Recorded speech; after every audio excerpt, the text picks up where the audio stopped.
Hi friends, today we will talk about how to fix or how to solve the problem of black screen on the application of Remitly app. We go to settings. In this page you will go to apps, default apps, app settings.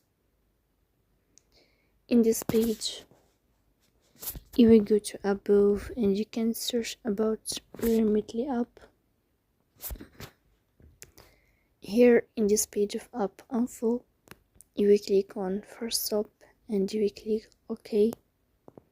Here you will enter to the window of storage, then you will click on clear cache. In the end you can turn on your airplane mode and you can turn off your airplane mode to fix that problem. So don't forget to support us by like and subscribe. See you next time.